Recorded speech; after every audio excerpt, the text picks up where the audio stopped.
question. Do you support any limits on abortion? I think this is a place where I suspect you and I will fundamentally disagree. Yes if you or would no? let me finish my It's just a answer. yes or no. Folks, this is huge. Brandon Gill went head-to-head with a pro-abortion professor, walked her through examples that left the room stunned, and when she couldn't defend her position, he closed with one final line. I wouldn't want to talk about this either if I were you, because it is barbaric and evil. And today, we're telling you all about it. So let's jump right into it. Ms. Waters, thanks for being here. Really appreciate it. Do you believe that abortion should be safe, legal, and rare?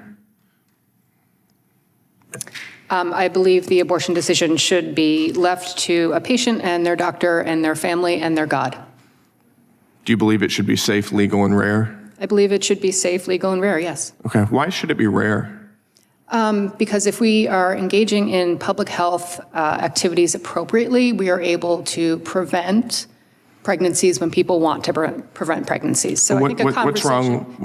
What's wrong with an abortion? May I finish my sentence? Sure. I think if we're actually talking about reproductive health and caring about maternal health, we should be talking about, do people have adequate access to preventative care? There are a couple of things to go through here. First, bringing up the safe, legal, and rare mantra was masterful on Brandon's part because it's the ultimate proof of how Clinton helped normalize the issue back in the 1990s, and we all know how far things have shifted since then. Second, the witness is a college professor whose entire academic focus is on reproductive rights law, and her record makes her position crystal clear. For instance, she once wrote an op-ed titled, "After Texas's 6-week abortion ban, I'm done compromising with anti-choice extremists," and another one in 2023, defending abortion pill access. That's the least controversial of her views, by the way. Now that we have the facts out of the way,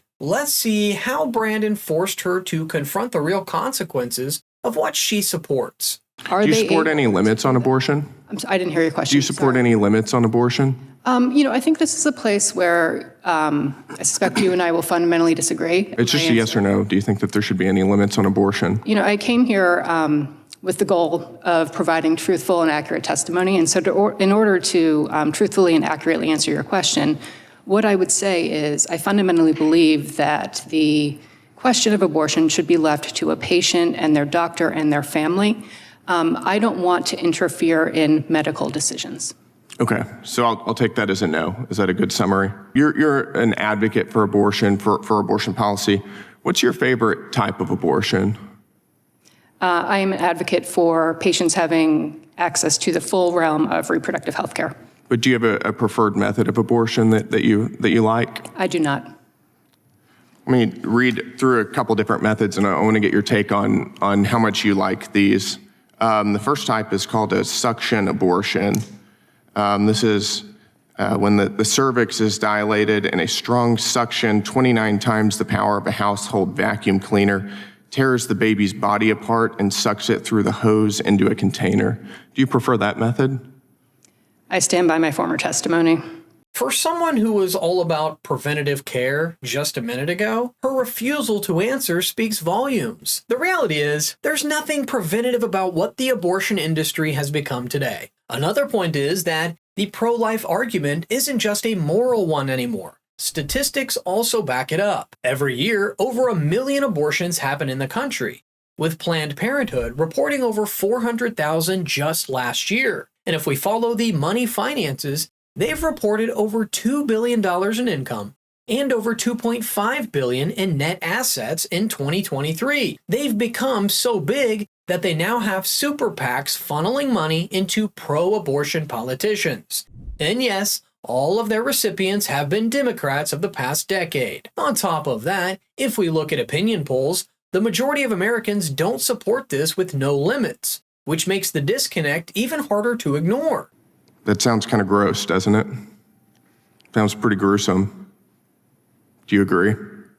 It does to me. I stand by how I answered your question fully and accurately. Okay, what about this one? This one is called dilation and curettage.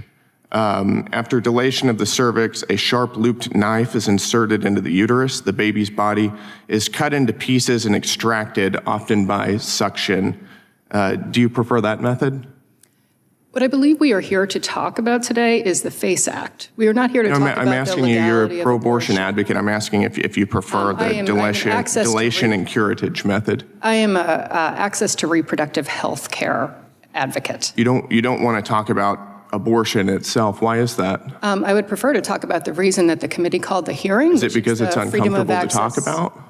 Would prefer It should be uncomfortable. I would prefer, if you would let me finish my statement, to talk about the Freedom of Access to Clinic Entrances Act. Okay, she is flat out refusing to defend the very position that she's supposed to be an expert on. That alone should tell you how weak and indefensible it really is. This might sound harsh, but the fact that this lady has anything to do with our education system is absurd, to say the least. If she can't reasonably engage when her ideas are challenged, what exactly is she teaching young adults? How to think critically, or how to parrot approved talking points until real pushback shows up? Because the second Brandon applied pressure, it became painfully obvious how uncomfortable she was stepping outside her script. But Brandon wasn't done yet. He kept pressing, brought up even more examples, and eventually dropped one final line that completely exposed just how out of depth this so-called professor really was. You've got to take a look.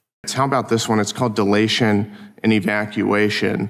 Forceps are inserted into the uterus, grabbing and twisting the baby's body to dismember him or her.